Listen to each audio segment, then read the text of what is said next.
ಆತ್ಮೀಯ ಬಂಧುಗಳೇ, ಮಹಾಭಾರತ ಭೀಷ್ಮ ಪರ್ವ ಇದರಿಂದ ಶಿಬಿರ ಸ್ಥಾಪನೆ ಮತ್ತೆ ಯುದ್ಧದ ನಿಯಮಗಳ ನಿರ್ಣಯ ಈ ವಿಚಾರದ ಬಗ್ಗೆ ನಾವು ತಿಳ್ಕೊಳ್ತಾ ಇದ್ವಿ.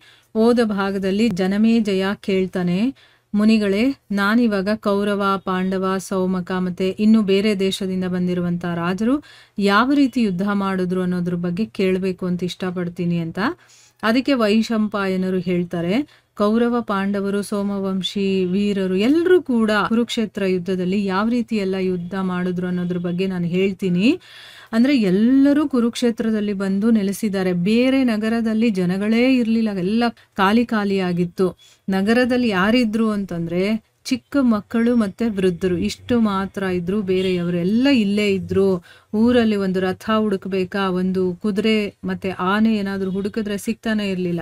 ಅಂದ್ರೆ ಎಲ್ಲ ಕುರುಕ್ಷೇತ್ರದಲ್ಲೇ ಇತ್ತು ಅನ್ನೋದನ್ನ ತಿಳ್ಕೊಂಡ್ವಿ.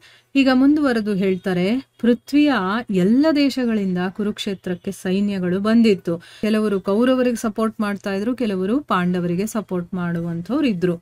ಎಲ್ಲಾ ವರ್ಣಗಳ ಜನರು ಕೂಡ ಅಲ್ಲಿ ಸೇರಿದ್ರು.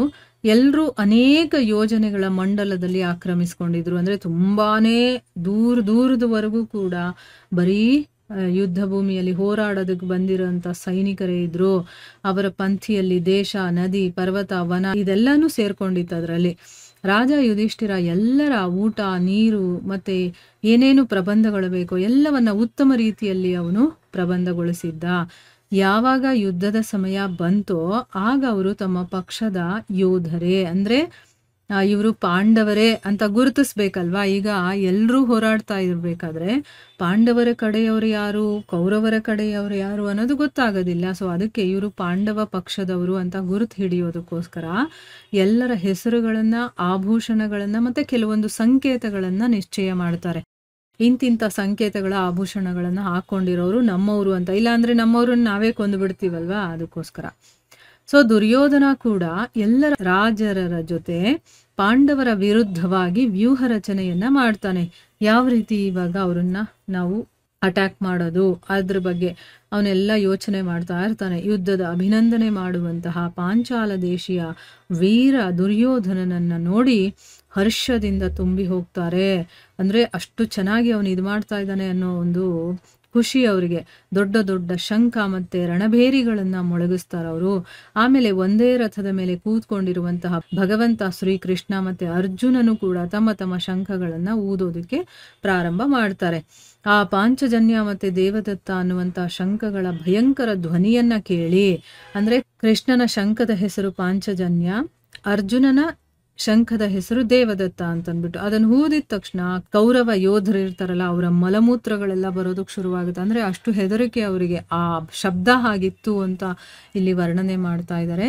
ಇದಾದ್ಮೇಲೆ ಕೌರವ, ಪಾಂಡವ ಮತ್ತೆ ಸೋಮವಂಶಿ ವೀರರು ಸೇರಿ ಯುದ್ಧದ ಕೆಲವು ನಿಯಮಗಳನ್ನ ಮಾಡ್ತಾರೆ. ಮತ್ತೆ ಆ ಯುದ್ಧ ಸಂಬಂಧಿ ಧಾರ್ಮಿಕ ನಿಯಮಗಳ ಪಾಲನೆ ಅನ್ನೋದು ಎಲ್ಲರಿಗೂ ಕೂಡ ಅದು ಅನಿವಾರ್ಯ ಅಂತ ಹೇಳ್ತಾರೆ. ಇದಕ್ಕೆ ರಾಜ, ಮಂತ್ರಿ ಈ ರೀತಿ ಭೇದ ಭಾವನೇ ಇಲ್ಲ. ಎಲ್ಲರೂ ಕೂಡ ಈ ಯುದ್ಧದ ಒಂದು ನಿಯಮಗಳನ್ನ ಪಾಲನೆ ಮಾಡಲೇಬೇಕು ಅಂತ ಹೇಳ್ತಾರೆ. ಆ ನಿಯಮಗಳು ಯಾವ ರೀತಿ ಇತ್ತು ಅಂತಂದ್ರೆ, ಏನೇನಿತ್ತು ಅಂತಂದ್ರೆ, ಪ್ರತಿದಿನ ಯುದ್ಧ ಸಮಾಪ್ತಿ ಆಗುತ್ತಲ್ಲ, ಅಂದ್ರೆ ಯುದ್ಧ ಎಲ್ಲ ಆಗಿ ಮುಗಿದ ಮೇಲೆ ನಾವು ಮೊದಲಿನ ಹಾಗೆ ನಮ್ಮಲ್ಲೇ ಪ್ರೀತಿಪೂರ್ವಕವಾಗಿ ವ್ಯವಹಾರ ಮಾಡಬೇಕು.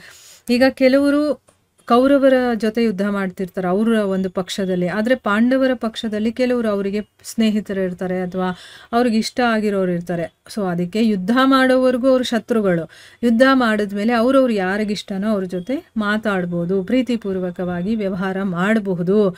ಯಾರು ಯಾರ ಜೊತೆನೂ ಛಲ ಕಪಟ ಮಾಡಬಾರ್ದು, ಮೋಸ ಮಾಡಬಾರ್ದು, ಕಪಟತನ ಮಾಡಬಾರ್ದು. ಯಾರು ವಾಕ್ಯುದ್ಧವನ್ನ ಮಾಡ್ತಾ ಇರ್ತಾರೋ, ಅಂದ್ರೆ ಮಾತಿನಲ್ಲೇ ಯುದ್ಧ ಮಾಡ್ತಾ ಇರ್ತಾರೋ ಅವ್ರ ಜೊತೆ ವಾಗ್ಯುದ್ಧವನ್ನೇ ಮಾಡಬೇಕು. ಅವ್ರು ಮಾತಾಡೋದ್ರಲ್ಲಿ ಯುದ್ಧ ಮಾಡ್ತಾ ಇದ್ರೆ ನೀನು ಬಾಣವನ್ನ ಬಿಟ್ರೆ ಅದು ಸರಿ ಇರೋದಿಲ್ಲ. ಅಂದ್ರೆ ಸಮಾನವಾಗಿರುವಂಥವ್ರ ಜೊತೆನೆ ಯುದ್ಧ ಮಾಡಬೇಕು ಅಂತ ಇಲ್ಲ ಅರ್ಥ. ಯಾರು ಸೈನ್ಯದಿಂದ ಹೊರಗಡೆ ಹೊರಟು ಹೋಗಿರ್ತಾರೋ, ಅಂದರೆ ನಾನು ಯುದ್ಧ ಮಾಡಲ್ಲ ಅಂತ ಅವರು ಭೂಮಿಯನ್ನು ಬಿಟ್ಟು ಹೊಟ್ಟೋಗಿರ್ತಾರೋ, ಯುದ್ಧ ಭೂಮಿಯನ್ನು, ಅವ್ರ ಮೇಲೆ ಆಕ್ರಮಣವನ್ನು ಮಾಡಬಾರ್ದು. ಆಮೇಲೆ ರಥಿಗಳ ಜೊತೆನೇ ಯುದ್ಧ ಮಾಡಬೇಕು. ಆನೆ ಸವಾರರ ಜೊತೆನೇ ಯುದ್ಧ ಮಾಡಬೇಕು. ಕುದುರೆ ಸವಾರರ ಜೊತೆನೇ ಯುದ್ಧ ಮಾಡಬೇಕು. ಮತ್ತು ಕಾಲಾಳುಗಳ ಜೊತೆನೇ ಯುದ್ಧ ಮಾಡಬೇಕು. ಯಾರು ಯಾರಿಗೆ ಯೋಗ್ಯರಾಗಿರ್ತಾರೋ, ಯಾರ ಜೊತೆ ಅವನಿಗೆ ಯುದ್ಧ ಮಾಡಬೇಕು ಅನ್ನುವಂಥ ಆಸೆ ಇರುತ್ತೋ ಅವ್ರ ಜೊತೆನೇ ಯುದ್ಧ ಮಾಡಬೇಕು. ಇಲ್ಲಿ ಬೈ ಫೋರ್ಸ್ ಆಗಿ ಯುದ್ಧ ಮಾಡಬೇಕು ಅನ್ನೋದು ಇಲ್ಲ.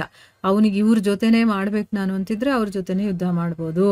ಯಾರಿಗೆ ಯಾವ ರೀತಿ ಉತ್ಸಾಹ ಮತ್ತು ಬಲ ಇದೆಯೋ ಅದಕ್ಕನುಸಾರವಾಗಿ ಅವರು ಹೋರಾಡಲಿ. ವಿಪಕ್ಷಿಯನ್ನು ಕರೆದು ಎಚ್ಚರಗೊಳಿಸಿ ಆಮೇಲೆ ಅವರು ಪ್ರಹಾರ ಮಾಡಬೇಕು. ಅವ್ರು ಏನೋ ಒಂದು ಎಲ್ಲೋ ನೋಡ್ತಿರ್ತಾರೆ ಅಥವಾ ಮಲ್ಕೊಂಡಿರ್ತಾರೆ, ಅವ್ರ ಮೇಲೆ ಹೋಗಿ ನೀನು ದಾಳಿ ಮಾಡೋ ಹಾಗಿಲ್ಲ. ಅವನನ್ನು ಕೂಗಿ ಕರೆದು ಆಮೇಲೆ ಅವನ ಮೇಲೆ ಆಕ್ರಮಣ ಮಾಡಬೇಕು. ಯಾರು ಆಕ್ರಮಣ ಮಾಡೋದಿಲ್ಲ ಅನ್ನುವಂಥ ವಿಶ್ವಾಸವನ್ನು ಇಟ್ಕೊಂಡು, ಅಂದರೆ ಗೊತ್ತಿರೋದಿಲ್ವೋ ಇವನು ನನ್ನ ಮೇಲೆ ಆಕ್ರಮಣ ಮಾಡೋದಿಲ್ಲ ಅಂತ ಅಂದ್ಕೊಂಡಿರ್ತಾನೆ ಅಥವಾ ಭಯಭೀತನಾಗಿರ್ತಾನಲ್ಲ, ಅಂಥವನ ಮೇಲೆ ನಾವು ಆಘಾತ ಮಾಡಬಾರ್ದು. ಯಾರು ಒಬ್ಬರ ಜೊತೆ ಯುದ್ಧ ಮಾಡ್ತಾ ಇರ್ತಾನೋ ಅವನ ಮೇಲೆ ಇನ್ನೊಬ್ಬ ಹಿಂದಗಡೆಯಿಂದನೋ ಅಥವಾ ಪಕ್ಕದಿಂದನೋ ಶಸ್ತ್ರಗಳನ್ನು ಬಿಡಬಾರ್ದು. ಒಬ್ಬನ ಜೊತೆನೇ ಯುದ್ಧ ಮಾಡಬೇಕು.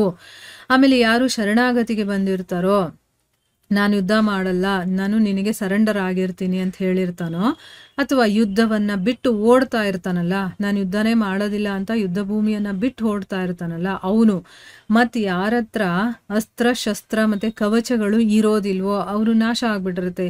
ಈಗ ಹೊಡಿಬೇಕಾದ್ರೆ ಕೆಲವೊಂದು ಅಸ್ತ್ರಶಸ್ತ್ರಗಳೆಲ್ಲ ಬಿದ್ದೋಗುತ್ತೆ. ಈ ರೀತಿ ಯಾರ ಹತ್ರ ಅಸ್ತ್ರ ಶಸ್ತ್ರ ಕವಚಗಳು ಇರೋದಿಲ್ವೋ ನಿಶಸ್ತ್ರ ಅಂತ ಹೇಳ್ತಾರೆ.